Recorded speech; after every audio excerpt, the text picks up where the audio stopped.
নমস্কাৰ বন্ধু বান্ধৱীসকল, আজি তোমালোকৰ বাবে আন এটা ভিডিঅ' লৈছোঁ। এই ভিডিঅ'ত তোমালোকৰ কেইটামান ইম্পৰ্টেণ্ট জিকে লৈছোঁ। এই জিকে কেইটা তোমালোকৰ কম্পিটিটিভ এক্সামত আহি থাকে।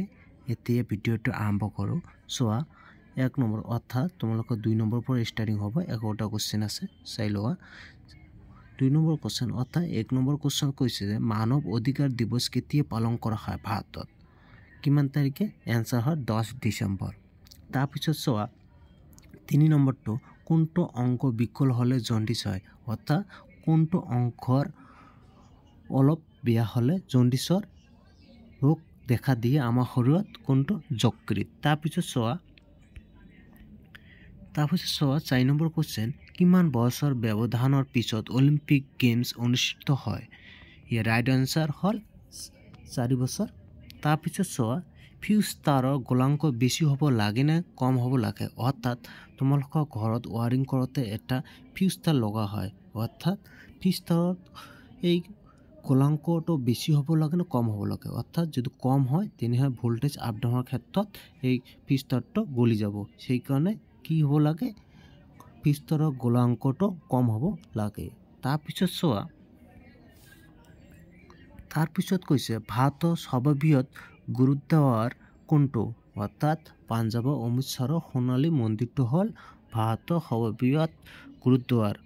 আমাৰ অসমতো আছে, অসমৰ ধুবুৰীৰ এটা আছে, এইটো তেগ বাহাদুৰৰ গুৰুদ্বাৰ, তোমালোকে মনত ৰাখিব। তাৰপিছত চোৱা, 7 নম্বৰ কুৱেশ্যনটো হ'ল যে ৰাষ্ট্ৰসংঘৰ অৰ্থাৎ UNO মুখ্য কাৰ্যালয় কোনখন দেশত? ইয়াৰ ৰাইট এনচাৰ হ'ল আমেৰিকা যুক্তৰাষ্ট্ৰ অৰ্থাৎ নিউয়ৰ্কত।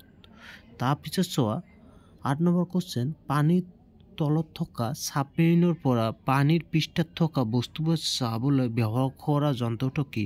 অৰ্থাৎ যেতিয়া পানীৰ তলত ছাবমেৰিনটো থাকে তেতিয়া ছাবমেৰিনৰ মানুহবিলাকে পৃথিৱীৰ ওপৰত কি চলি আছে অৰ্থাৎ পানীৰ ওপৰত কোনো দুশ্মন আহি আছে কেনেকৈ গম পায়? তেওঁলোকে পেৰিস্কোপৰ যন্ত্ৰৰ সহায়ত তেওঁলোকে গম পায়। পেৰিস্কোপ যন্ত্ৰটো এনেকুৱা, চোৱা জেটৰ নিচিনা এনেকুৱা, ইফালে এখন কাঁচ থাকে 60 ডিগ্ৰী এংগলত, ইফালে এটা 60 ডিগ্ৰী এংগলত কাঁচ থাকে, অৰ্থাৎ 3খন থাকে। ক'বলৈ হ'লে কেইখন থাকে? 3খন হ'ব, এনেকুৱা এখন থাকে, 3খন কাঁচ থাকে। তাৰপিছত চোৱা, 9 নম্বৰ কুৱেশ্যন চোৱা, G15 অৰ্থাৎ G15 কাৰ অৰ্থনৈতিক গোট? এটা তৃতীয় বিশ্বৰ জাতি, অৰ্থাৎ তৃতীয় বিশ্বৰ সেইসকলৰ দেশৰ গোট এটা হ'ল G15, বুজিছা? তাৰপিছত চোৱা, 10 নম্বৰ কুৱেশ্যন, শিশুৰ পিটুইটাৰী গ্ৰন্থিৰ পৰা অত্যাধিক নিঃসৰণ হয়। শিশুৰ পিটুইটাৰী গ্ৰন্থি আছে, পিটুইটাৰী গ্ৰন্থি ক'ত থাকে? মানুহৰ মস্তিষ্কত, অৰ্থাৎ ক'ত থাকে?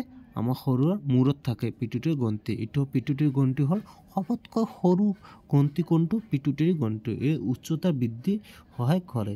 কি সহায় কৰে? শিশুৰ উচ্চতা বৃদ্ধিৰ সহায় কৰে। তাৰপিছত চোৱা, শেষৰ কুৱেশ্যনটো চোৱা যে ব্যক্তিগতভাৱে 2টা নোবেল বঁটা লাভ কৰা একমাত্ৰ ব্যক্তি কোন? এতিয়ালৈকে ব্যক্তিগতভাৱে 2টা নোবেল বঁটা লাভ কৰা একমাত্ৰ ব্যক্তি হ'ল ডক্টৰ নীলাজ কাল পলিং, হ'ল ব্যক্তিগত পাৱা নোবেল প্ৰাইজ। যদি ভিডিঅ'টো ভাল লাগিছে বন্ধুসকল, তেনেহ'লে মোৰ চেনেলটো যেন ছাবস্ক্ৰাইব কৰি দিয়ে আৰু তোমালোকৰ বন্ধু বান্ধৱীলৈ এই ভিডিঅ'টো শ্বেয়াৰ কৰি দিয়ে। আগন্তুক ADRD এক্সাম হ'বত এই কুৱেশ্যন কেইটা ভেৰি ইম্পৰ্টেণ্ট। সেইবাবে ইয়াতে ভিডিঅ'টো সামৰিলোঁ। ধন্যবাদ।